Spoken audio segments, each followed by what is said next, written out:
Certains joueurs d'origine congolaise peuvent encore renforcer l'effectif de la République démocratique du Congo sous la direction de Sébastien Desabre, bien qu'il n'étant pas encore intégré dans l'ossature, pourrait apporter un véritable renouveau et un renfort à l'équipe nationale de la RDC en vue de matchs ou de compétitions à venir. Un sprint final à couper les souffles a marqué la fin de la phase classique dans la poule B du championnat national de la République démocratique du Congo. Les Immaculés de Daring Club Motema Pembe ont décroché le tout dernier ticket qualificatif à Kindu dans la province de Maniema et c'était face à Maniema Union. Madame et messieurs, c'est parti pour ce nouveau numéro de votre podcast Dream Team Forever avec Hakim Kakimosiko. Alors pour ces deux thématiques au casting, nous avons le plaisir de recevoir pour la toute première fois dans l'année 2025 grâce Isidore Diakoubama qui on dit bonjour et bienvenue. Merci beaucoup, bonjour à tout le monde qui nous suit déjà en ce net moment sur Dream Team Forever. Donc ça a toujours été un plaisir d'être là et aujourd'hui je suis vraiment très ému de répondre à cette invitation. Nous espérons que tout ce qu'on nous allons dire ici, et ce sera pour le bonheur de notre sport. Voilà, et lui c'est déjà un habitué, Scott. L'oubli à qui on dit aussi bonjour, bienvenue. Bonjour Hakim, bonjour Grace et bonjour à tous les téléspectateurs de cette belle émission puisque voilà, c'est quand même une troisième fois que je passe dans cette émission. Ça fait vraiment plaisir et je suis très content d'être là pour parler sport, bien sûr. C'est déjà une habitude. Exactement. C'est la troisième fois et ça, c'est toujours un vrai plaisir de revenir ici. Avant que nous puissions commencer avec nos deux thématiques de ces podcasts de ce mardi, j'en profite de cette occasion pour souhaiter un heureux jour d'anniversaire. J'aimerais le faire vraiment très tôt. Un heureux jour d'anniversaire à Redin Mpoi, chez Bang. C'est quelqu'un de bien, de confiance. C'est fort, c'est fort. Redin Mpoi, je précise, c'est mon grand frère aîné. Je vous dis que c'est quelqu'un de bien et de si proche. Ok. Voilà. Ça vous a surpris, hein? Ah non, moi personnellement, oui. C'est ça. Je parle des Scott, là. Ouais, ça m'a surpris parce que c'est le seul grand frère que j'ai. Ok. Non, c'est le fils de mon père et de ma mère. Ok. Donc voilà, c'est mon grand frère et c'est son anniversaire aujourd'hui. Il est né le 15 avril et merci beaucoup Redin Mpoi à nous revoir ce soir. Voilà. Grâce à Diakoubama, déjà l'introduction, j'ai parlé déjà de quelques oiseaux rares, de joueurs de binationaux, comme nous avons toujours la tendance de les appeler, capables aujourd'hui de renforcer l'effectif de la République démocratique du Congo. Bien ou pas bien, est-ce que nous avons encore besoin de joueurs pour étoffer cette ossature de Sébastien Desabre? Avant d'abord de commencer, c'est ma toute première fois d'être ici en 2025. Je sais que l'émission a quand même sa façon, hein, sa coutume et tout, voilà. D'abord, pour l'année. Non, il y a toujours le biscuit. Oui, le biscuit, oui. Vous aurez votre biscuit. Mais j'avais dit à Billy qu'à chaque fois nous allons recevoir quelqu'un pour la toute première fois l'année 2025, on lui souhaitera quand même une bonne année 2025. Ah, merci, Paris. Merci beaucoup. Allez, vas-y, passe avec le biscuit rapidement. Ah bon, si, avant d'abord de commencer avec ce biscuit, je tiens d'abord à rendre un vibrant hommage à un ami très proche, en la personne de Ordi Mandé. C'est toujours un gars qui m'a boosté. C'est un gars qui m'a dit de signer un retour ici dans cette émission parce qu'il avait d'abord aimé les contextes, il avait aimé le format et aussi les fonds de cette émission. Merci. Et vraiment, donc c'est quelqu'un qui a toujours droit à mes conseils à tout moment. Et là où il sait ce que je suis en train de dire. Et s'il faudrait parler du biscuit, je voudrais aborder d'abord le plan au niveau de la Lina Foot. D'abord saluer les efforts consentis du côté de la formation de Ange Vert. Cette équipe qui arrive pour la toute première fois au niveau de la Ligue 1 et qui a déjoué tous les pronostics. D'abord au niveau de la phase aller, enregistré des très bons résultats. Et après, faire signer un entraîneur expérimenté à la personne de Paty Lokossé qui a aussi aidé les jeunes hommes à pouvoir aller chercher la qualification. Et il faudrait vraiment encourager le comité de cette équipe qui a mis de moyens pour que cette équipe-là puisse arracher cette qualification qui s'avère très historique pour cette équipe-là qui arrive pour la toute première fois, et aussi encourager une autre formation, Simba, plutôt Tanganyika, voulais-je dire. Cette équipe-là, certes, ce n'était pas une surprise pour moi, mais au moins, ce qu'ils ont fait, c'est quelque chose à applaudir, parce que l'année dernière, on les avait vus ici à Kinshasa pour la Coupe du Congo, mais déjà au niveau de la Ligne Foot, ce qu'ils ont eu à réaliser, c'est aussi quelque chose à encourager. C'est tout ce que je peux dire. Moi, des questions dans mon conducteur. Moi, des questions vraiment. Non, mais non, moi j'essaie quand même de balayer, mais je pense que... J'avais prévu cela, j'avais prévu. Non, ça viendra, okay. Je pense qu'on va aller dans les détails. Je n'ai même pas cité les noms des joueurs ici, moi. Parlons de l'équipe nationale de la République démocratique du Congo. Ça bouge de partout. Après la qualification déjà à la prochaine CAN. Nous sommes déjà à 3 ou à 4 pas pour franchir déjà la qualification pour la Coupe du Monde Mexique, États-Unis, Canada 2026. Et les quartiers généraux sont en train de bouger. Tout le monde veut maintenant intégrer la tanière de la République démocratique du Congo. Est-ce qu'il y a encore de la place pour renforcer l'effectif? On l'a toujours dit. Je pense que ce n'est pas un secret de polichinelle. L'équipe nationale, c'est un rassemblement de meilleurs, le meilleur du moment. Quand tu es meilleur, quand tu es performant, la porte de l'équipe nationale sera toujours ouverte et va vous recevoir pour enfin mouiller le maillot du pays. Et d'où ceux qui vont briller pour venir à la sélection congolaise, ils ont encore leur place, mais aujourd'hui, je pense que nous avons un effectif avec des joueurs qui sont performants, pour ne pas dire très performants, mais je dirais performants par rapport aux binationaux qu'on a connus, et c'est là 10 ans passés, qui venaient des 3e division, 2e division, 3e division en Belgique, 2e division en France. Ils étaient tellement nombreux. Je n'ai pas dit qu'on n'a pas de joueurs qui viennent de 2e division, mais ils étaient assez nombreux par rapport aujourd'hui. D'où, moi je pense que ceux qui vont intégrer l'équipe nationale doivent respecter d'abord le critérium. Le critérium, le premier, je pense que le premier critère, ça a toujours été avoir plus de temps de jeu. Et le deuxième, être performant. Et troisième et autres, mais moi je pense que c'est au sélectionneur national de bien étudier cela minutieusement, parce qu'à un moment donné, les binationaux nous ont roulés. Après avoir porté les maillots de la RDC, et après, ils passent souvent inaperçus. Et je vais prendre l'exemple du jeune Dodi Lukebakio en 2015. C'était contre le Kenya. Ces joueurs-là a été sauvé de justesse par l'équipe nationale de la RDC. Alors que dans son plan, ce n'était pas prévu pour qu'il puisse jouer dans notre équipe nationale. C'était une loi au niveau de la France, au niveau de la Ligue 1, où il y avait 5 joueurs belges, alors que lui, il était le 5e. Il ne devrait pas jouer. Du coup, il devrait avoir une nationalité congolaise, un passeport congolais, pour jouer au sein de Toulouse à l'époque. Ouais. Et du coup, il a été sélectionné par Florent Ibenge. Il a joué. Et quand il est rentré en club, il commençait à jouer avec son club comme étant congolais.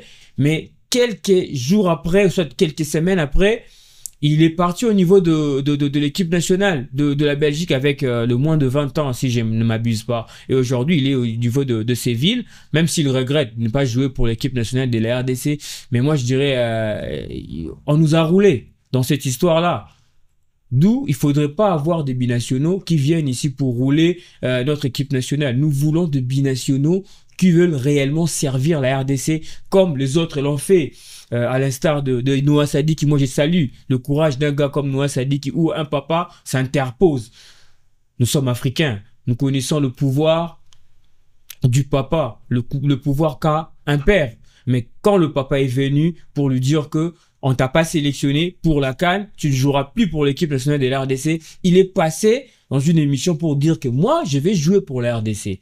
Il n'a même pas regardé son club où il va perdre son quota parce qu'il est congolais. Il a fait à cœur ouvert. Ça, c'est une très bonne chose. Aujourd'hui, le Ngalael Moukao, même s'il y a des choses qui se passent autour de ce ce qui a régné après cette trêve internationale, je pense que ça reste toujours un Congolais. Il faudrait d'abord saluer son courage.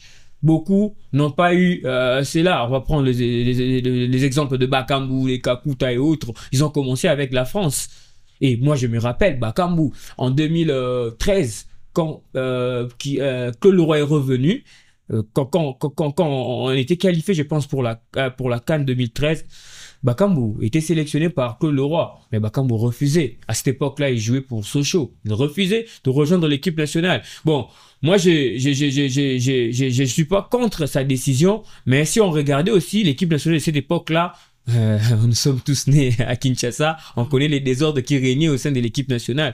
Mais après, il continuait toujours à refuser. Il a fallu qu'il y ait plus de réunions, hein, de rencontres pour qu'il puisse enfin accepter l'équipe nationale de la RDC. Mais en gros, s'il faudrait d'abord s'arrêter là, moi je dirais que faut pas avoir de binationaux pour les avoir. Non, on a un effectif qu'on connaît. Il y a une forte concurrence au sein de notre équipe nationale. Il faut prendre des joueurs dans des postes clés que nous avons besoin. Aujourd'hui, avec Sébastien Desabre, on connaît déjà sa philosophie. Ça joue pas bien, mais ça gagne. Ouais. Il va faire 3 ans. Ouais. Ça joue pas bien, ça gagne. Ça marche pour lui. Et du coup, s'il veut renforcer encore de milieux défensifs, comme il a l'habitude de les faire, il faut qu'il aille chercher ces milieux défensifs. Si on a besoin de vrais milieux relayeurs, parce qu'aujourd'hui, on a un souci de milieu relayeur, il doit aller chercher un milieu relayeur qui sera notre dépositaire du jeu, parce qu'on n'en a pas. Il y a un milieu qui est scindé en deux, on n'a que des milieux défensifs et des milieux offensifs. Quelqu'un qui va organiser le jeu, je n'ai pas encore trouvé depuis qu'on a perdu un certain Jacques Magoma. Voilà, depuis que nous avons perdu Jacques Magoma, Scott Leby là, loin des polémiques, hein, mais aujourd'hui quand même on sent que du côté de l'organisation de l'équipe nationale, ça devient de plus en plus sérieux. Je ne sais pas, peut-être que c'est dans cet aspect qu'aujourd'hui les binationaux veulent maintenant intégrer la tanière et la République démocratique du Congo. Est-ce qu'ils ont de la place? Oui, ils ont de la place et c'est pas hypocrite de dire qu'aujourd'hui les choses se passent plutôt bien par rapport à l'organisation. C'est ce qu'on a toujours décrié depuis très très longtemps dans cette équipe nationale. Il y avait beaucoup de désordre. Hein, Grâce l'a si bien rappelé ici que il y a 10 ans, on n'avait pas cette organisation que nous avons aujourd'hui. Il n'y avait pas des longs voyages qu'on a aujourd'hui. Aujourd'hui, un joueur, il prend un vol à Paris, après 7 heures, il est à Kinshasa. Il prend pas beaucoup d'escales. À l'époque, le joueur pouvait faire 16 heures de vol pour rejoindre Kinshasa. Il y avait donc 3 avions. Déjà, sur ce côté-là, logistique, je pense que c'est un élément très important que les binationaux qui sont là, qui ont été appelés par Desabre. Bon, je vais dire que Desabre continue le travail qu'a laissé Florent Ibenge. Florent Ibenge, quand il est venu, même s'il avait une autre philosophie de ce qu'a Sébastien Desabre, Florent Ibenge avait la chance également de trouver un championnat national très fort qui sortait des bons joueurs encore et qui avait une dynamique plutôt sérieuse par rapport à ce qui se passe actuellement. Donc parler des binationaux aujourd'hui, c'est tout à fait normal et c'est tout à fait légal. S'il faut renforcer des postes, nous avons beaucoup de postes que nous devons renforcer. Moi, je vais m'attarder beaucoup plus sur un joueur que nous devons absolument aller chercher en défense centrale, c'est Willy Kambwala. Willy Kambwala. On va y arriver. Scott, pardon, permettez-moi, si vous pouvez me citer les postes clés que nous avons des problèmes. Commençons par là. Voilà, déjà, au poste de défenseur central, il y a pas, comment je peux dire ça? Tout ce que vous avez comme des Axel Toisé, des Chancel Mbemba, des Inonga Baka, des Roki Boshiri. Voilà. Donc, il faudrait améliorer de ce côté. Exactement. C'est aussi un point où il faut regarder derrière. Pourquoi je parle de Willy Kambwala, par exemple? Je parle de ce joueur parce qu'il aura 21 ans cette année. Il est très jeune.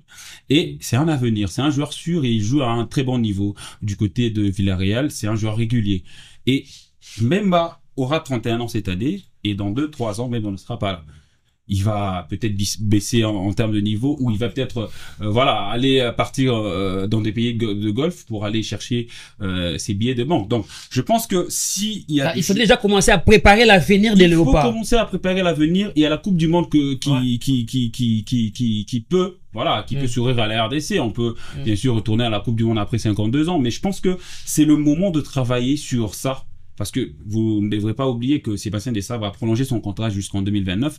Donc, il y a encore un projet qui est en cours pour permettre à ses staffs de bien mettre en place ses idées.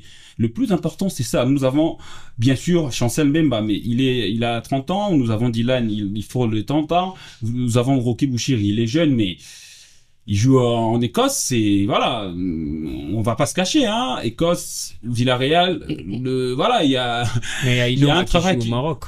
Inonga, il a 30 ans également, vous voyez, donc il joue au Maroc. Voilà, exactement, mais il a 30 ans. Écosse, il a 30 ans. J'en préfère encore Écosse qui est Maroc. Exactement, mais Inonga, il a 30 ans. Parmi tous ces joueurs, on n'a pas de jeunes joueurs dans cette défense. On n'a pas un joueur de 20 ans qui a une marge de progression aussi forte que Willy Kamwala. Donc, je pense que s'il faut aller le chercher, c'est quelqu'un qui est né à Kinshasa, c'est un élément très important.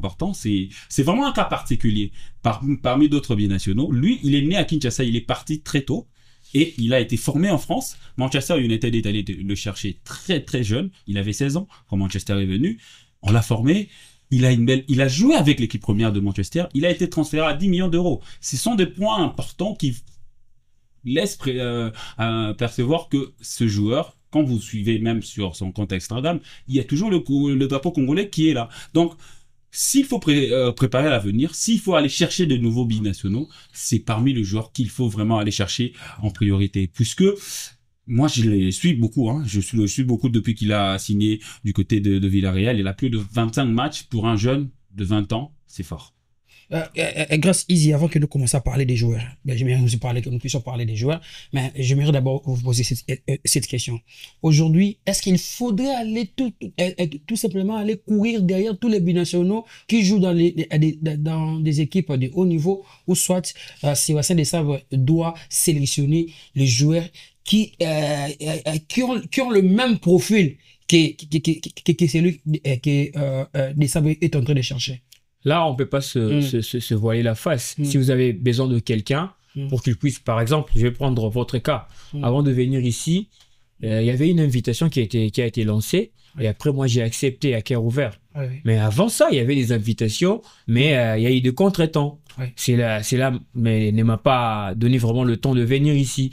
Et du coup, aujourd'hui, si je suis là, c'est parce que j'ai accepté. C'est comme ça que Sébastien Desabre doit faire. Moi, je pense que le fait d'aller multiplier de rencontres avec ce binationaux, ce n'est pas si mauvais d'aller les rencontrer, mais il faut les faire parce que on veut les intégrer au sein de l'équipe nationale, moyennant le poste clé, comme l'a dit mon frère. Du coup, Scott, comme l'a dit Scott, il faudrait aller chercher des joueurs dans des postes clés et ne pas aller chercher de binationaux parce qu'on veut les avoir assez nombreux au sein de l'équipe nationale. Non, on a un championnat national qui se joue ici. Certes, on connaît les niveaux de notre football actuellement.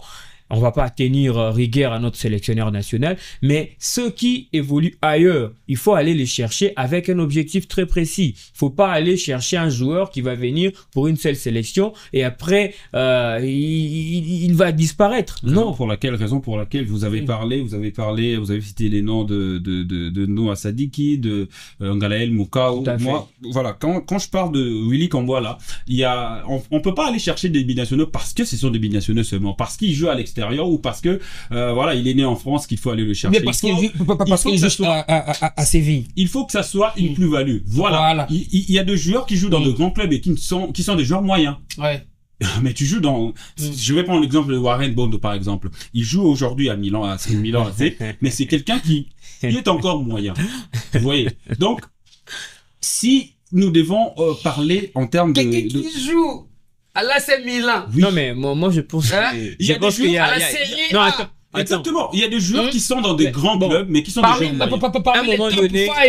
un moment donné, il faut dire la vérité. Scott, c'est un Congolais. Je connais là où la déception d'un Congolais. Quand on était parti chercher ces Bondo, par Sébastien Desabre et le monsieur Manou qui était ici chez Ujana quand il jouait encore à Monza.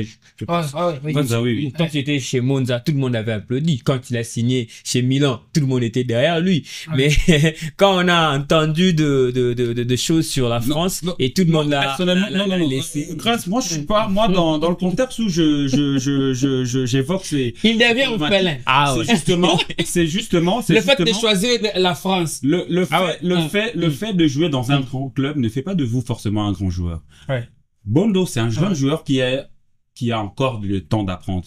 Il vient de Monza, il joue maintenant au Milan AC. Et si vous regardez même le Gazzetta dello Sport, vous verrez que il y a beaucoup de critiques par rapport à ce joueur, et c'est dû notamment à ses performances. Il ne carbure pas vraiment depuis qu'il est au Milan AC.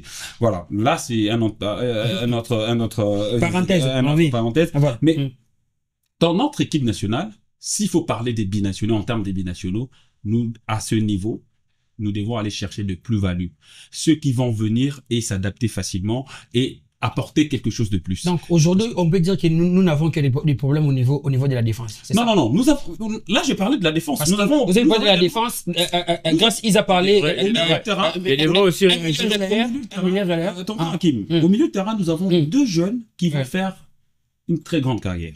Nous avons Mouka ou nous avons Noah Sadiki. Noah Sadiki, il va passer un cap. Au mois de juin, il va partir. Il va plus jouer à l'Union de Saint-Gilloise. Il va signer dans un très bon club. Et ça va lui faire passer un cap, et il va passer d'autres marches. Il va faire sa marche de progression et franchir d'autres paliers. Donc, sur ce, je ne dirais pas que nous avons vraiment beaucoup de problèmes au milieu de terrain, parce que nous avons deux jeunes qui ont 20 ans. Et deux expérimentés qui ont 28 et 26 ans, qui jouent à un très bon niveau. Les gens pensent que Piquel, oui, en jouant en série B, mais ça joue en série B, mais il y a 2 ans, ils étaient en série A. Piquel et Moutoussamy, ce sont les éléments clés de Sébastien. Là, on connaît déjà. Exactement. Ce sont les deux éléments qu'on ne peut pas bouger. S'il faut spécifier un cadre dans la physionomie du jeu, nous avons de problèmes à régler en attaque, nous avons également de problèmes à régler en défense. Mais ces problèmes de défense, c'est beaucoup plus sur... Si nous n'arrivons pas à faire un très bon jet, là, moi j'ai rejoint... Vous avez suivi les CAN. Vous avez suivi la CAN en Côte d'Ivoire. Nous n'avons pas... Vous avez suivi la CAN en Côte d'Ivoire. Quand on dit un milliard là, on dit donc numéro 8. Donc exactement. Numéro 8, pendant que, ok, à Rossel, la Bissot, j'ai pené à Boussolo, à l'époque, comme on connaissait les histoires là, des Trésors Poto, des Jacques Mago, Maï, consort, tout là, les New Jacks. Nous devons nous adapter à... Voilà, moi quand j'entends les gens... Vous ne pouvez pas demander à Samuel Moutoussamy de faire le travail que faisait Matumo Nazo Laroum, par exemple. Non. C'est pas le même profil. C'est pas le même type de joueur. Aujourd'hui, nous n'avons pas un type de joueur qui... c'est pas aussi le même système et ni la même animation. C'est pour cela que je demande à beaucoup de téléspectateurs qui suivent cette émission de suivre également la CAN. On a beau critiquer il n'y a pas de jeu, il n'y a pas de fond de jeu, mais si vous regardez tous les 6 matchs que nous avons joués à la CAN, qui s'étaient joués en Côte d'Ivoire, vous verrez que l'équipe avait essayé de produire du jeu. Dans tous les matchs qu'on a essayé de jouer. Donc, il y a un fond de jeu qui est là, mais voilà, il y a des problèmes qui peuvent surgir dans un match, mais je pense que dire, comme j'ai entendu Grâce de dire, il n'y a pas de jeu, mais on gagne. Oui, on gagne finalement, mais il faut gagner après tout. Mais c'est le discours qui est en train de battre les records, c'est clair. On connaît tous. Les autres disent que non, mais moi, le système de jeu, c'est d'avoir les 3 points.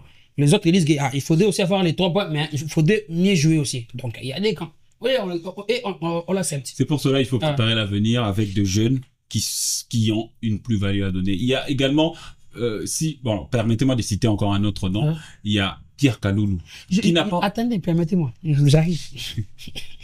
S'il faudrait répondre à ce que tu es en train de dire, oui. Non, vous allez me relancer, mais je voudrais quand même dire quelque chose par rapport à ce qu'il a dit.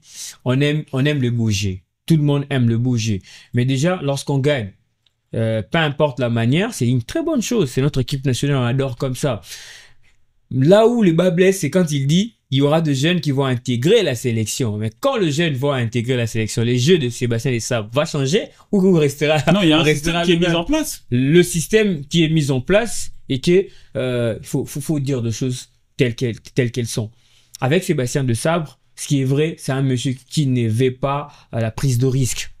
Pour lui, on doit jouer avec son équipe où il y a un Piquel, où il y a un Moutoussamy, soit un Edoka Mbe pour cimenter le milieu de terrain et après libérer soit au niveau sur le côté avec nos ailiers pour pouvoir essayer quand même de marquer. C'est ce que nous sommes en train de voir avec notre équipe nationale. Du coup, au niveau du jeu, il y a pas assez. Il y a pas assez quelqu'un qui peut aller. Vous êtes d'accord quand même, pendant la CAN, on n'avait pas vu ce qui s'est passé peut-être dans les derniers matchs que nous avons joué. Donc cela veut dire que on va pas. Bon, je ne veux pas évoquer le problème. Excusez, tonton Hakim. Je ne veux pas évoquer le problème. On fait 3 matchs nuls, si je ne me trompe pas. 3 à 4 matchs nuls. 3 matchs nuls. C'était un peu par le 0-0, un peu partout. Mais il y avait un fond de jeu. Quand vous regardez le match contre le Maroc, par exemple. On peut prendre aussi contre l'Afrique du Sud. Oui. Voilà, quand vous regardez le match, même contre l'Afrique du Sud, même contre le Maroc, vous allez voir qu'il y avait quelque chose à mettre sous la dent avec cette équipe nationale. Mais contre l'Afrique du Sud, oui. Non, contre l'Afrique du Sud, on a joué. Là, c'est ce que j'allais d'ailleurs dire. Si on prend le cas contre le Maroc, par exemple. Contre le Maroc, c'était, je dirais,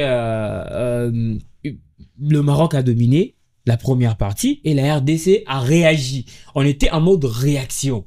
Et du coup, on s'est libéré parce qu'on avait trop respecté le Maroc en première mi-temps. Je ne sais pas si vous pouvez me contredire, mais au moins, on a vu une équipe de la RDC en réaction jusqu'à aller inquiéter cette équipe marocaine. Ça, c'est une très bonne chose. Mais cette dynamique-là devrait continuer au moins. Moi, j'aime pas des équipes en réaction. Moi, j'aime des équipes en action.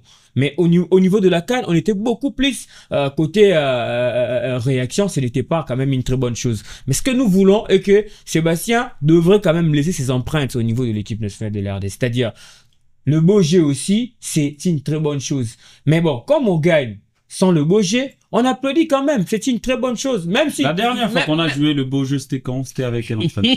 Ah ouais. Mais il est là. Il va faire 3 ans. Il doit laisser ses empreintes. Vous pensez que les empreintes sont pas là? Il n'a pas laissé ses empreintes? D'après ce que je vois. Bon, je suis pas là pour poser des questions, c'est pas moi qui. La qualification déjà, c'est ses empreintes déjà. Je pense que c'est quelqu'un qui est déterminé. Nous sommes à 4 c'est la qualification de du monde. Ce sont les empreintes, c'est Sébastien. C'est gens déjà qui ne prend pas trop de risques. Il y a ses empreintes. Si aujourd'hui aussi il y a l'engouement, c'est même la question que j'allais vous relancer. Si aujourd'hui même il y a l'engouement au niveau des réseaux sociaux pour l'intégration des certains binationaux tels que Mwana Roy, Afimi Kopololo, il y a Warren Bondo, il y a Kapouadi, il y a Pierre Kaloulou, il y a Kalimwendo, il y a Willy Kamwala, tous ces binationaux qui veulent maintenant intégrer la tenue de la République démocratique du Congo. Est-ce que vous pensez que cet engouement, cette liste de joueurs peuvent apporter quand même quelque chose au sein de l'équipe nationale de la République démocratique du Congo? Si je vais revenir un tout petit peu, je l'ai dit ici, ça dépend de ce qu'il veut. Ça dépend de sa philosophie, ça dépend de poste où il veut renforcer. Scott venait de parler de la défense.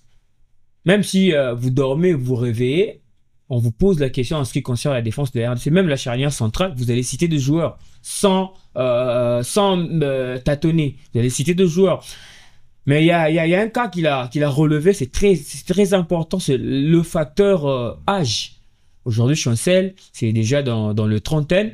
Arthur Maswaku aussi. Inonga, il y a Maswaku qui va se reposer aussi. Il y a Gédéon Kalonopiki aussi. Tout à fait. Tout en vers là. Et du coup, il faudrait penser à la relève.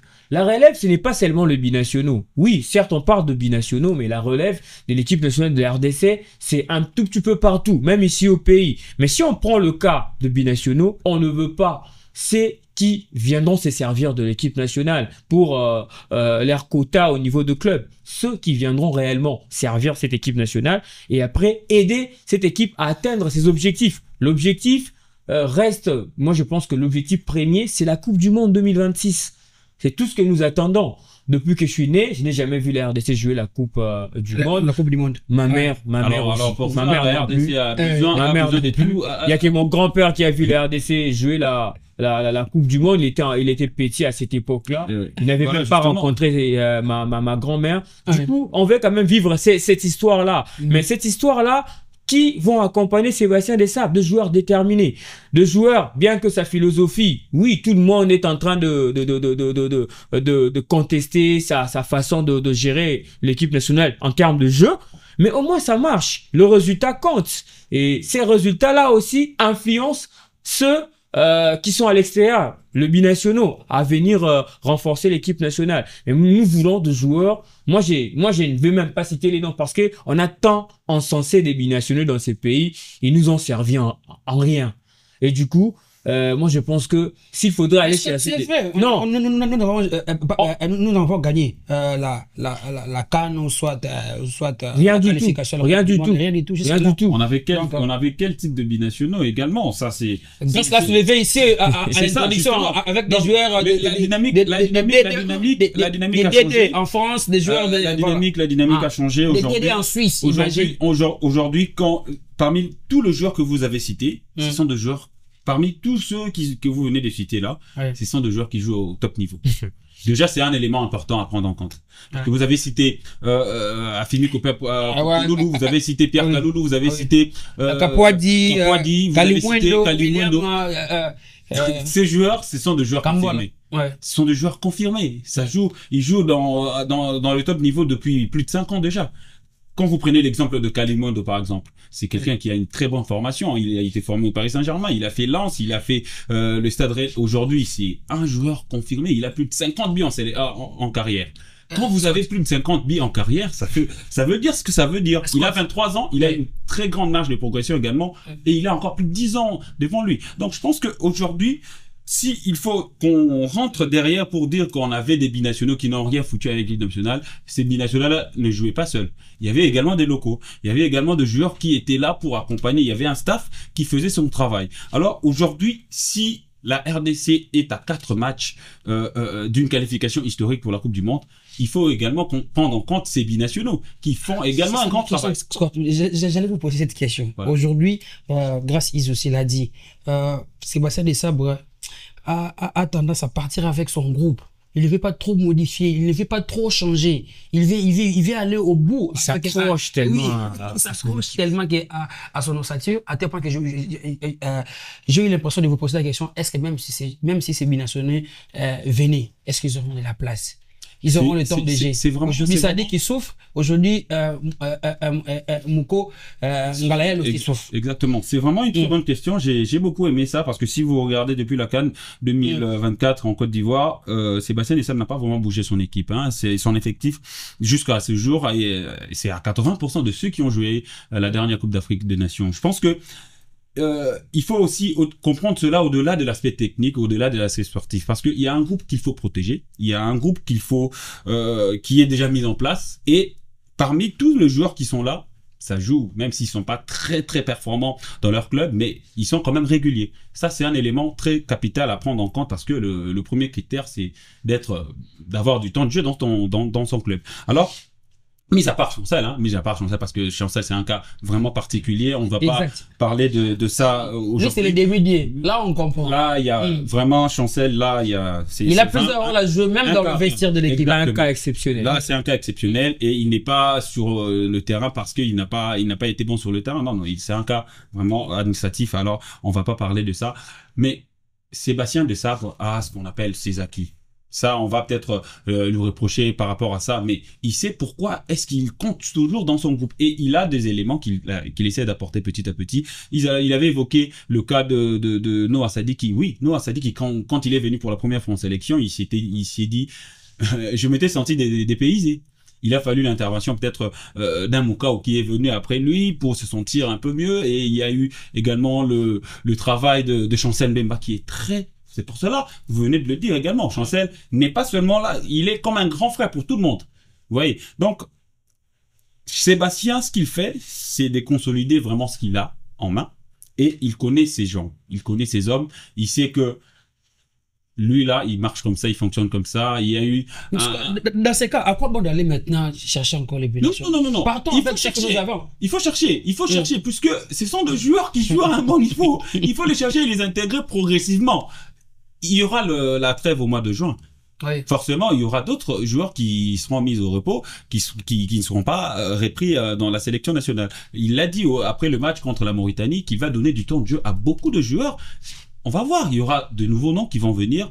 Sébastien a une certaine façon de faire les choses.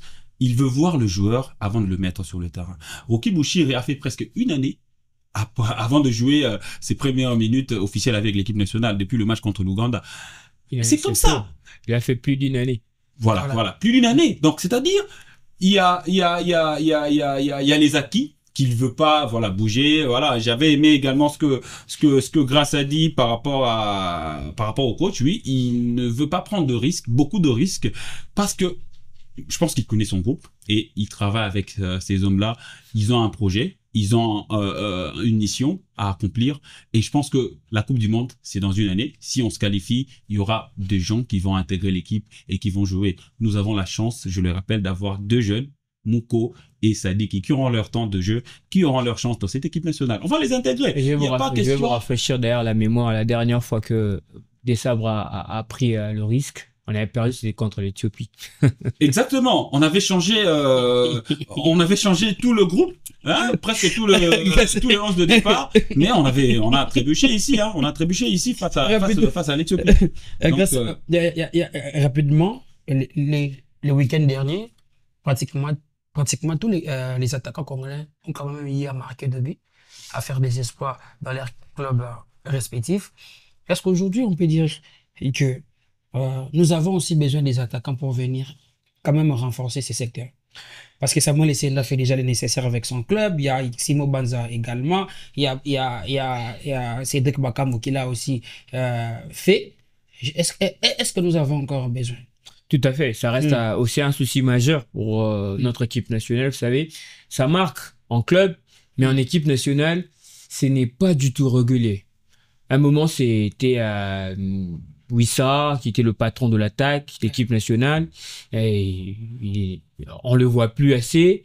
Le flambeau, on le voit plus. Maëlé, il avait marqué au mois de juin de l'année dernière, il a encore marqué récemment. Donc il n'y a pas une suite logique, il n'y a pas une régularité des attaquants où vous savez que quand on va jouer ce match, on a un numéro 9 qui va marquer. D'ailleurs, dans ce poste d'avant-centre, on est toujours en train de tâtonner. Parfois, c'est Banza, soit c'est Sende, ou bien Mayele. Bon, entre le 3, je pense que aujourd'hui, celui qui est performant, celui qui marque, celui qui est plus réaliste, c'est Mayele. Ouais. Mayele qui a plus de buts en équipe nationale. Et du coup... Mais il est réserviste. Il est réserviste, il est un véritable joker. Il est bien utilisé par... Là, je salue la vision de Desabre à pouvoir utiliser Maël comme joker, finir le boulot quand les autres ont déjà commencé. Mais ceux qui commencent doivent aussi savoir que je dois confirmer cette place de titulaire.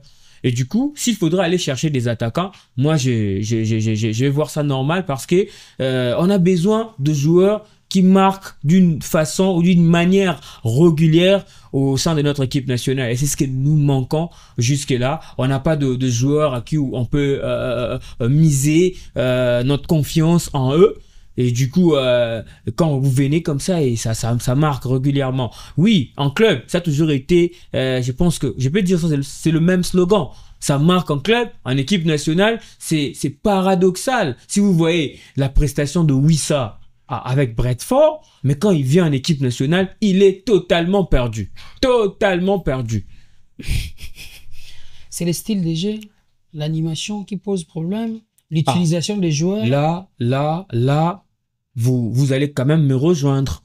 Vous allez me rejoindre. Parce que en club, il fait presque 9 mois en train de travailler avec ses coéquipiers. En équipe nationale, il vient qu'au moment de trêve. Et du coup, son utilisation en équipe nationale doit, je pense que l'entraîneur doit d'abord commencer à regarder la façon dont il joue en club pour l'adapter au niveau de l'équipe nationale. Ici, là-bas, il joue comme un faux neuf avec voilà, Mémo, hein, voilà. Mais ici, il est utilisé comme un ailier. Ouais. C'est l'animation au niveau de Brentford. Mais ici, on connaît le 4-3-3 classique de la RDC depuis qu'on a été Congo. On joue toujours 4-3-3 classique. 4 défenseurs, 3 milieux de terrain. Numéro 6, Simi Balé. Numéro 10, Moko. Elie Mpanzi. Moko. Atele Miwana numéro 9. Atele Mwaka na katikati. Asara Bapel. Bandate. Munte. Atele Mwaka. Newana Wasa. Le centre avec Tamutu. Biekota. C'est ce que nous disons, en fait. C'est notre façon de voir le football. On n'a pas des numéros 9 qui peuvent décrocher, créer l'espace pour qu'on puisse à la Benzema. Voilà. J'ai vu le but marqué par Bakambu. J'étais vraiment séduit de la façon dont il a marqué. Il a fait un très bon appel en profondeur. Il y a eu une passe décisive en profondeur. Et du coup, Bakambu est allé très vite pour marquer ce but. C'est ce qu'il adore. D'ailleurs, on l'a vu récemment, la dernière fois qu'il a reçu une passe en profondeur, je pense que c'est 2. C'était en 2019, lors de la CAN. Une passe de Isama contre Zimbabwe. Et après, une passe bien avant cela, une passe de Poutou Trésor contre la Gambie. Le match de la qualification qu'on avait remporté 1-0. Ouais. Donc, il adore ce jeu-là. Il faut l'adapter comme ça. Et du coup, lorsque vous avez des numéros 6 Nassima, numéro 10, il manque encore à téléminer. Bon, je ne sais pas comment. Voilà. La toute dernière question pour que nous chutons vraiment avec cette thématique. Ces derniers temps, je suis vu sur les réseaux sociaux, il y a quand même une armée numérique qui travaille vraiment pour affirmer pour nous. Vous avez suivi à la RFI, tout ça là, donc beaucoup plus les interventions médiatiques. Est-ce qu'aujourd'hui on peut dire qu'il est affirmé quoi? Mwana roi comme l'a chanté King Kester et mené à Mutwazamani. Donc, est-ce qu'aujourd'hui on peut dire qu'il a filmé quoi une place? Afimiko Déméné, c'est une fille. Afimiko Pouloulou, déjà, moi, je pense que c'est un très bon joueur. Parce que j'ai eu l'occasion de le suivre depuis pas mal de journées déjà. C'est vraiment un bon attaquant. Il a une très très bonne vision de jeu, il est puissant et c'est vraiment un profil très différent de nos attaquants que nous avons actuellement dans la tanière, et c'est quelqu'un qui montre son amour pour le Congo. Ça, je pense que c'est très très important. Donc, il suffit de montrer l'amour pour le Congo. Non. Il suffit pas de montrer l'amour pour le Congo, mais je le dis par rapport à ce que j'ai lu. Et c'est ce que j'ai entendu par rapport à cette interview. Il a fait une interview à RFI où il déclare, où il évoque, il clame son amour pour le Congo par rapport à l'Angola. Il a été sélectionné avec l'équipe nationale angolaise pour la dernière trêve internationale, mais il n'a pas pu aller parce que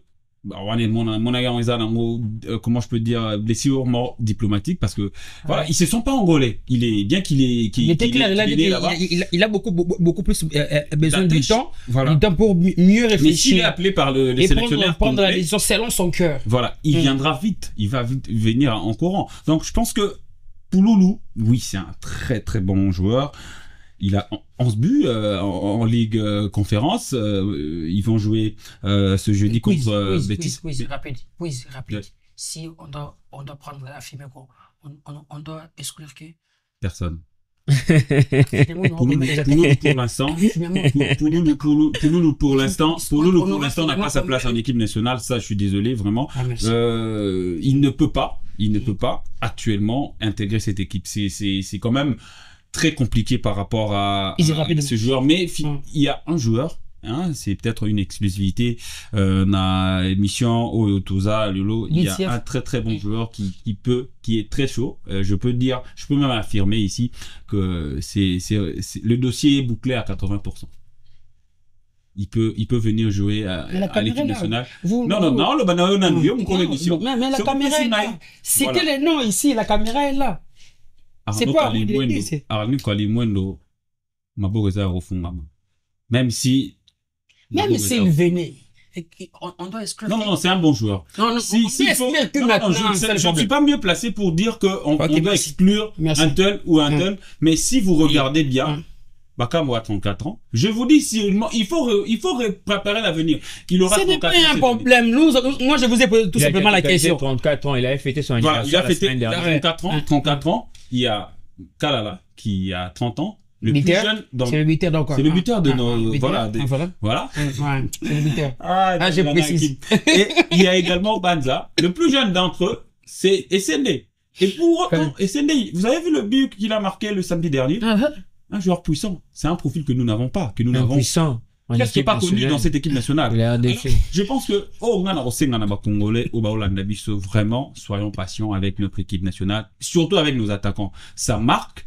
J'ai aimé quand, grâce à dit, Libanda Barocha, Mais Awa, ça ne marche pas encore. Hein. Ils ont contaté, mais je pense que quelqu'un comme Banza, qui a 18 buts en championnat, en Super League cette saison, il fait une saison incroyable avec son nouveau club. Venir d'un championnat portugais, intégrer notre championnat, s'adapter ici facilement et marquer des buts, c'est pas le stade des martyrs qui va lui faire peur. Les autres Turquie, Portugal, bon, c'est pratiquement la même chose. Non, on joue contre des Soudan du Sud également. C'est également des joueurs qui jouent au niveau africain. Vraiment rapidement, si Kalimundo est là, ou soit Afimiko, c'est pour remplacer qui? Est-ce qu'ils ont une plus-value supérieure par rapport aux joueurs actuels? Je pense que ils ne vont pas venir pour venir. C'est leur performance qui fera en sorte qu'ils puissent rejoindre l'équipe nationale de la RDC. Là, on est d'accord. Et du coup, on va regarder. Par exemple, je prends un exemple. Kalimundo qui te marque 20 buts la saison et vous avez quelqu'un en attaque qui n'a marqué que 5 buts. Vous allez sélectionner qui? Donc c'est ça. Je pense que c'est la performance qui va justifier leur place en équipe nationale. On ne va pas écarter qui que ce soit. Tous sont de joueurs de l'équipe nationale de la RDC. Mais en équipe nationale, on vient avec des arguments. L'argument, je pense que le tout premier, c'est la performance. Lorsque vous êtes performant, vous êtes régulier en club, vous avez un temps de jeu assez conséquent, vous allez venir et vous allez jouer. Mais le bémol est que lorsqu'ils viennent en équipe nationale, tout ce que nous voyons sur les chaînes câblées, ça reste toujours dans les chaînes câblées. Et ici au stade des Martyrs, le public rentre toujours à la maison. Mais c'est qu'on dit, il y a bien coûté. Voilà, quittons le Léopard pour parler du championnat national de la République démocratique du Congo. Les playoffs déjà affichent désormais complet. Là, on parle déjà de la qualification du tout-puissant Mazembe Ngleber de Lubumbashi, les Saint-Laurent le Popo de Lubumbashi, Simba de Kolwezi, Tanganyika de Kalimi, Don Bosco de Lubumbashi, Sangabalende du Kasaï, Las Maniema Union de la province de Maniema, les Aigles du Congo de Kinshasa, l'Académie Club Ranger de Kinshasa, Soissons Sportif Vita Club de Kinshasa, Ange Vert de Kinshasa et le Daring Club Motema Pembe de Kinshasa. Alors, je commence avec vous grâce Easy. Comment avez-vous trouvé déjà la phase classique de ces championnats de la Ligue Foot? Ça a toujours été comme toujours, presque les mêmes habitudes qui se répètent. Je parle au vu de l'organisation. Les mêmes problèmes qui se répètent. Il y a toujours de matchs avancés pendant qu'on n'a pas encore joué déjà le championnat. Donc tout ça, mais sur le terrain, on a vu le spectacle qui était au rendez-vous, surtout avec des équipes promues, où même si New Jack est presque à la dernière position, saute dans la zone de relégation qui va jouer le play-down, je ne sais pas si ça va se tenir. Mais New Jack nous a proposé un gars comme Bolaboto, 8 buts. C'est quand même quelque chose de très intéressant. Oui. Et vous avez dans l'équipe de Ange Vert, un gars comme Katungulu Kabwanga, un milieu hors pair, hors nord, un gars qui est venu pour la première fois et du coup il a intégré la sélection nationale I20. C'est quand même quelque chose à encourager.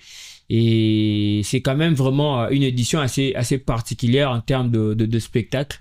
On a vu de perles Tony Talassi, une très bonne confirmation après l'Unifac au Congo-Brazzaville où il était co-meilleur buteur. Il a prouvé cela aussi au niveau du championnat national. Je pense qu'il a 7 buts. Ouais, 7 buts. Donc c'est quand même énorme pour un jeune comme ça. Et s'il faudrait quand même dresser un mot par rapport à ce championnat, même au niveau du groupe A, qu'on n'a pas vraiment eu l'habitude de le suivre régulièrement parce que vous savez, notre championnat souffre aussi en termes de visibilité, mais on voyait de loin, surtout chez Lupopo, j'ai un latéral gauche que j'adore comme pas possible, Papi Kokele. Ah non, ces joueurs-là méritent la sélection nationale. Ils méritent d'être même avec Sébastien Desabre pour apprendre aux côtés de Masuaku, ils ont presque le même style. Du coup, c'est cette phase de play-off, bien qu'on va en parler, le sélectionneur devra être aussi présent pour pouvoir voir aussi quelques joueurs qui se distinguent au niveau du championnat national. Il avait bien fait de sélectionner Kabouitz, c'était une très bonne chose, mais il y a un Bongeli qui arrive aussi, il déjoue le pronostic aujourd'hui. Ce petit n'a que, je pense, 18 ans, 19 ans, 18 ans, mais tout l'espoir de Corbeau de Mazembe repose sur lui, sur le jeune. Sur le jeune. Donc il a le poids. Le supporter de Mazembe, Mazembe a plus de 80 ans. Mais il y a un gars là, un jeune, qu'on compte sur lui. Mais je pense que c'est quand même une édition très spéciale. Mais bon, en termes d'organisation, il y a toujours eu à boire et à manger. Scott, il y a eu 3 clubs dans la poule B qui se sont battus pour gagner que 2 places. La Frange Vert, il y a les deux clubs montés en PMB et Céleste FC. On peut dire aujourd'hui qu'il y avait une petite marge de progression sur le plan technique. Oui, il y a eu beaucoup de marge de progression sur le plan technique. Déjà, quand vous évoquez le cas de l'Académie Football Ange Vert, moi, je tiens vraiment à saluer la performance de ce jeune club, puisque cette équipe n'a pas perdu face à Victor. Déjà, même si Vita est malade, on sait que Club est malade, mais déjà tenir tête en aller-retour face à un club comme ça, battre le dernier club mais sèchement au stade de Martyrs devant ses propres supporters, c'est sont de performances qui restent dans la tête. Battre aussi Vita. Exactement. Donc justement un dimanche, voilà, vous battez c'est exclu de battre une équipe les dimanches. Non, de grands clubs comme Club et Imana. Après l'église, les dimanches.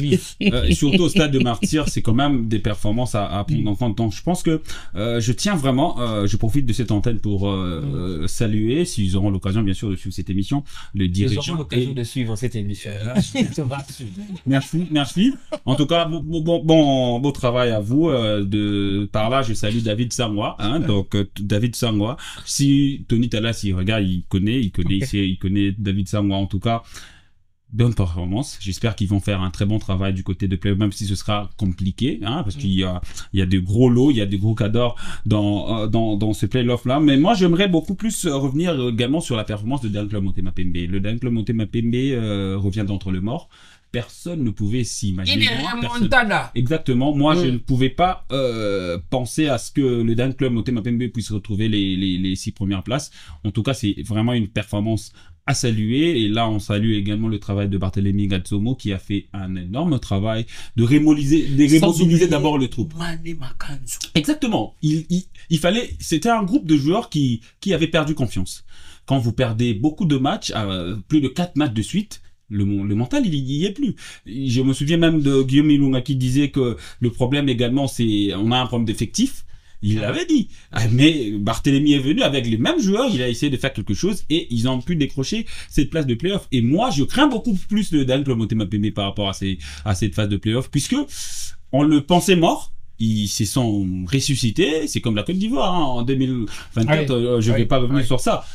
Je tiens vraiment à féliciter le travail qu'a fait. Donc vous pensez que Degem peut mieux faire en playoff? Hier, je passais Café des Sports le matin. Un téléspectateur m'a dit, mais je lui ai dit carrément, mais Maniema ne peut pas faire ça. Parce que le Maniema, Dan Club Motema Pembe, c'est un très grand club. Et si vous le laissez passer pour le playoff, en pensant que le Daring Club Motema Pembe va être facile à manœuvrer. Mais là, vous vous trompez carrément. Parce que Daring Club Motema Pembe, au playoff, Mazembe viendra jouer contre le Daring. Lupopo viendra jouer. Ils sauront que nous venons jouer contre le Daring. Nous ne venons pas jouer contre une équipe. Est-ce qu'ils ont les moyens? C'est ça les Non, avant le moyen, Daring, c'est les moyens d'abord. Daring a un public qui est toujours là malgré tout, qui est toujours là et qui va les pousser à se surpasser. Là, je tiens vraiment à relever. Il y a un travail qui a été fait. Ça aussi, nous avons cette responsabilité-là de faire revenir les gens au stade. Le média, on a une très grande responsabilité. Non, le problème, c'est nous qui faisons les stars. Jeunes là. Mais c'est nous. Quand on au stade. Parce qu'on savait qu'on n'était pas une star. On pouvait suivre l'ami Akini. On savait qu'on pouvait suivre Kakalobo Nintendo. On pouvait suivre aussi l'avance de Toulouse. Ces joueurs n'étaient pas de stars. Ils avaient le talent. Ces joueurs que vous citez, ils n'étaient pas de stars en venant. Moi, je suis natif des Mandales. Moi, j'ai vu comment Biscotte est venu à les stars. C'était au début des années 2001, 2002. Mais c'était pas... Il venait de Lokung pour venir maintenant. Il avait un talent et il est venu faire valoir son talent et il est allé au dernier club Motema Pembe. Le talent ne se cache pas. Quand vous avez du talent, personne ne va vous cacher. Est-ce qu'aujourd'hui il y a encore du talent? Du talent pur? Ça, c'est un problème que nous devons réfléchir tous ensemble. Restons chez DCLPS, dans le club Motema Pembe, il y a des talents purs qu'on peut compter aujourd'hui. Il y a... Hakim Tsigolo, il n'y a pas de problème. Il y a des talents. Il y a des talents, mais il faut travailler. Il faut travailler. Grâce Easy, il y avait 2 promis cette saison. Le FC Tanganyika ainsi que l'AF Angevert. Pour une première participation, une qualification aussi pour disputer le play-off. Comment vous avez trouvé? Je sais que vous avez parlé de ça déjà à l'introduction de l'émission, mais en termes techniques, est-ce qu'ils ont mérité cette qualification? Tout à fait logique, tout à fait logique. Quand on prend le cas de l'académie, plutôt Académie Football Angevert, voilà, c'est l'académie Angevert. Déjà, le tout premier match qu'a livré Angevert, c'était face aux Aigles du Congo. J'ai été comme consultant aux commentaires avec mon frère Merveille Welo, que je salue en passant. J'ai découvert une équipe joueuse avec de jeunes qui savent plutôt manipuler le ballon, et surtout le premier but qu'ils ont marqué venant du couloir gauche avec un latéral que j'ai découvert, Lissimo, qui décale un ballon en plein axe, et du coup il y a Tony Telles qui fait un geste, laisser passer le ballon entre les jambes pour permettre à Issa Koboenga de marquer. Ça, c'est une action d'école. Du coup, il y a... Ça s'appelle l'académie, non?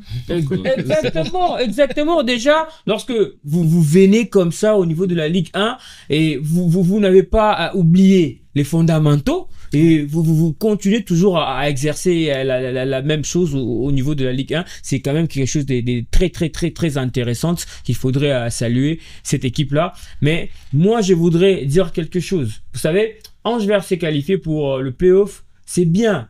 Mais il ne faudrait pas s'arrêter au niveau du play-off. Je vais m'adresser au comité de Angevert. Ils sont en train peut-être de nous suivre. Il ne faut pas se laisser faire au niveau du play-off. Pourquoi? Parce que déjà, on sait que on s'est qualifié, on s'est maintenu pour la saison prochaine. Du coup, on doit faire ce qu'on veut. Non, Angevert doit aussi titiller le grand au niveau mais selon les indiscrétions quand même du couloir, j'avais échangé quand même avec le coordonnateur de l'AF Angevert, monsieur Séverin Walessing, à qui je salue en passant. C'est comme si aussi que l'AF Angevert a tendance à tenter la chance pour aller à la compétition africaine. Pourquoi pas? Il est permis à tout le monde de rêver, et surtout aux bosseurs. Quand ils rêvent, je pense que leurs rêves finiront toujours par s'accomplir. Et avec cette équipe-là de Angevert, si on met du sérieux dans cette équipe, on peut gagner pas mal de rencontres au niveau de play-off. Il faudrait pas s'arrêter là au niveau d'abord de chef de joueurs, pas s'arrêter au niveau que on s'est qualifié, c'est bon, on s'est maintenu. Du coup, il faut aller se battre et faire voir que dans ce pays, il y a quand même une équipe comme Angevert qui n'a pas à sauter les étapes, brûler les étapes, qui a respecté les étapes pour arriver au niveau de play-off. Et une équipe qui a commencé les championnats avec aucun joueur qui a joué déjà à la Ligue 1. C'est très bonne chose. Et Pefkin. Justement, par rapport à ça, moi, j'aimerais beaucoup plus demander aux dirigeants de beaucoup miser sur la préparation, non, je dirais, sur la formation de joueurs. Parce que quand vous parlez de l'académie club, de l'académie football Angevert, c'est pas une émission dédiée à la France. Non, rien à voir, mais il faut louer quand c'est bon. Il faut parler quand c'est bien fait. Donc, la formation au niveau du football est la base de tout. Quand vous avez une formation dans votre pays qui forme de joueurs, qui est là, qui consacre son temps à produire de bons joueurs, on n'aura pas de problème. Aujourd'hui, vous avez évoqué le problème de stars. On n'a plus de stars. Pourquoi? Parce que il y a plus de talent. Il y a plus ça. Même si à l'époque, il n'y en avait pas toujours. Mais aujourd'hui, nous devons nous adapter. Quand vous prenez l'exemple aujourd'hui de la Tanzanie, par exemple, du championnat tanzanien, nous avons notre meilleur joueur de la saison dernière qui est parti là-bas. Hein, en l'occurrence, je prends Elipan. Il est en train de faire de merveilles. Et quand vous regardez le championnat tanzanien, c'est toujours une influence. Il y a toujours une influence dans le stade. Ça montre qu'il y a de bons joueurs. Le championnat est attractif. On est à Kinshasa, mais il y a des matchs à Lubumbashi qu'on ne suit pas. C'est un problème déjà. Et par rapport on va suivre le match de play-off.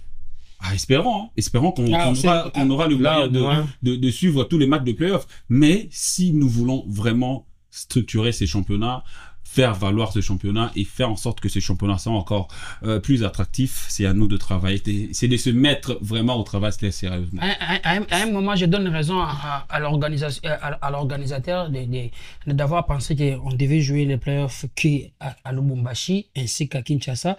Parce que si aujourd'hui on peut dire que Maniema Union a perdu contre le Clermont en PMB, est-ce qu'on peut parler aussi des irrégularités? Parce que Maniema fait pratiquement 3 semaines à 1 mois sans jouer.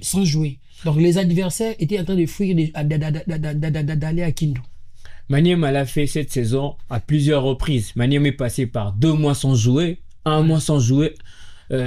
Pourquoi? Parce que déjà là-bas c'est tellement loin pour les équipes de Kinshasa. Là il faut se le dire. Mais il suffit d'un avion. Après 2 heures vous êtes à Kindu. Affrété, monsieur. Affrété. Et non, il y a un Congo. Oui, mais vous savez, on nous dit qu'il n'y a qu'un seul vol. Il n'y a qu'un seul vol de régulier. 3 vols qui arrivent que le jeudi. Non. Pour aller. À l'époque, c'était seulement un vol. Aujourd'hui, il y a 3 compagnies. Il y a 3 compagnies. Les 3 compagnies. Vous savez à la fine bouche. Vous savez comment les Américains a fait pour jouer Maniema Union? On a reporté ces matchs à combien de fois? À plusieurs fois. Ah ouais, voilà. Donc c'est ça. Mais ce ne sont pas des éléments encourageants. Non, on n'a pas dit ça. Si un club n'a pas le moyen de jouer un championnat, qu'il ne joue pas. C'est un championnat national. C'est les ligues du football congolais. Je ne dis pas ça pour encourager les équipes. J'ai dit ça par rapport à ce que nous voyons au niveau du championnat national. Mais s'il faudrait parler seulement de 2 villes, comme Hakim l'a dit, pour ne pas laisser la place aux irrégularités. Non. Vous allez comprendre avec moi.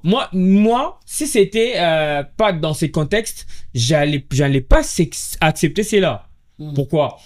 Nous sommes dans un contexte assez particulier. On connaît avec tout ce que nous passons, notre pays, avec la guerre à l'est du pays. Et du coup, pour aller un peu plus vite, au moins, il faudrait accepter cela. C'est un contexte très particulier. Maniema l'avait déjà refusé pendant la phase. Mais ils finiront toujours par céder. Je pense qu'ils finiront toujours par céder. Le calendrier va sortir bientôt. On a déjà annoncé la date du démarrage. Donc c'est déjà le 23 avril prochain. Et du coup, ils doivent quand même, pour l'amour du championnat, qu'ils acceptent. Non, monsieur. Non, pour l'amour du championnat, qu'ils acceptent. Non. Ils acceptent. Laissez-moi évoluer, vous allez rebondir. Ah oui, je vous protège. Ah oui.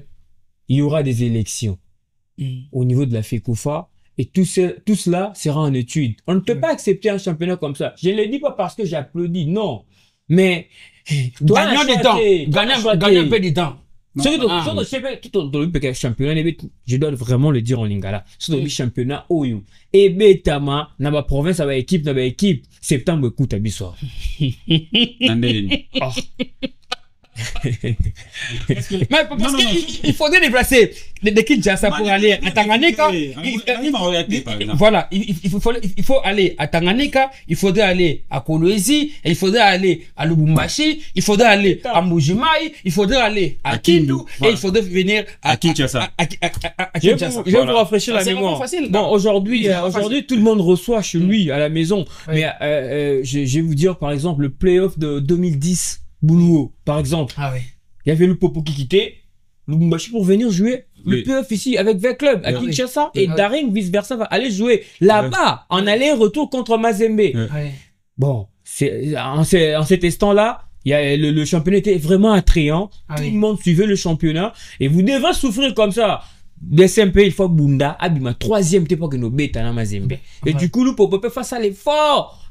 Lucas bêtes à vitate parce que ce sera déjà un malheur, pour Naï. Et du coup, aujourd'hui, on est un tout petit peu revenu dans cette habitude, dans ces formats-là, bien que on a violé les textes. C'est vrai. Il faut le dire clairement. On savait que au début du championnat, il y aura le play-down. le play-down pour se maintenir et puis la relégation. Le play-off pour ceux qui discutent de la place pour aller au niveau des interclubs de la CAF. Et chacun va recevoir chez lui. Au moins, en ce qui concerne le play-down, c'était quand même une ville où vous allez jouer tous ensemble. Mais pour le play-off, c'était chacun doit recevoir chez lui à la maison et doit aller voyager pour aller rencontrer ses adversaires. Et du coup, parce qu'il y a eu un contexte très particulier, on doit gagner les temps. Aujourd'hui, avec les équipes de l'Est, on a perdu Bukavu Dawa, on a perdu Toadikiv, on a perdu Dauphin Noir. Dauphin Noir, même Renaissance a fait plus de 6 matchs. Dauphin Noir avait toujours 19 points en égalité parfaite avec. C'est pour ça, moi j'aimerais vraiment épingler par rapport au nouveau comité qui sera mis en place après les élections. Vous avez beaucoup de travail à faire. Hein, vous avez vraiment beaucoup de travail à faire parce que le championnat aujourd'hui n'est pas attirant, n'est pas attrayant par rapport à ce que nous voyons. Moi, je donne toujours l'exemple des Tanzaniens. Ce sont pas des magiciens, les Tanzaniens. Aujourd'hui, le championnat tanzanien passe en Zambie, est diffusé en Afrique du Sud. Le championnat tanzanien est diffusé même en Égypte. Ils regardent le championnat tanzanien. Pourquoi? Parce que ils ont mis du sérieux. Ils se sont mis, non. Qu'est-ce que nous devons faire pour faire avancer les choses? Il y a 10 ans passés, le Simba ne pouvait pas tenir face à Club. Jamais. Mais aujourd'hui, la tendance s'est inversée. Il y a Young Africa qui peut choper un joueur de V-Club en pleine saison. On a vu avec Jonathan Ikangalongo.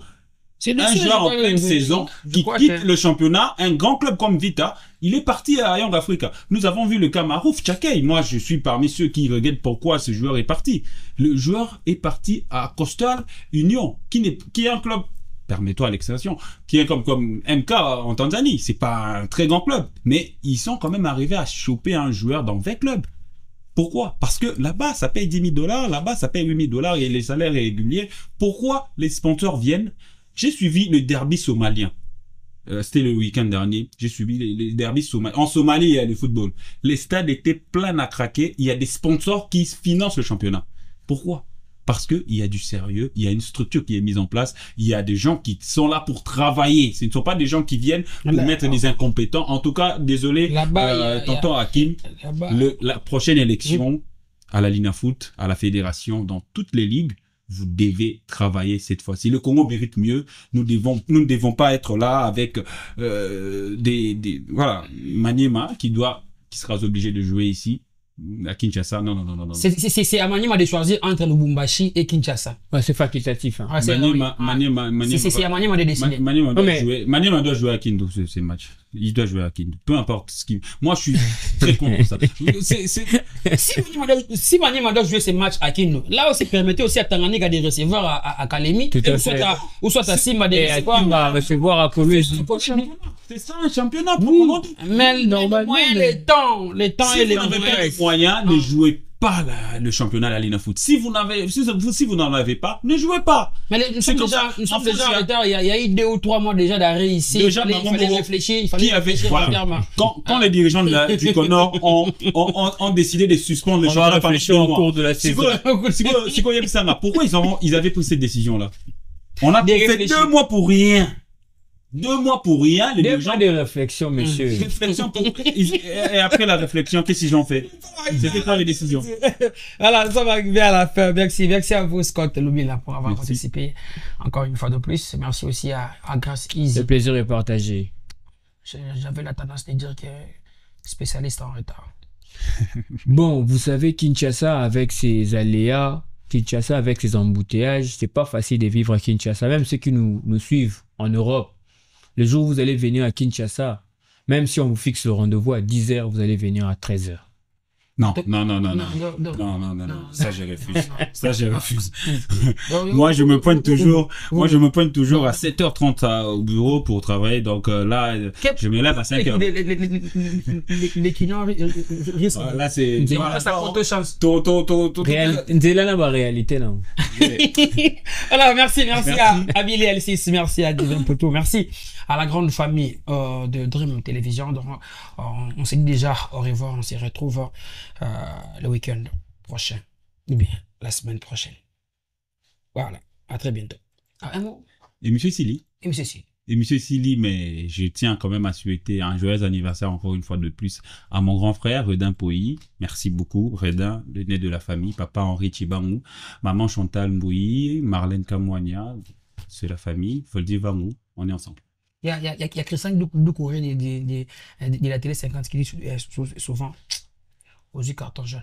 Merci beaucoup. Si on soit aux yeux carton jaune, on va au rouge à la prochaine émission. Voilà, après 2 mois. Au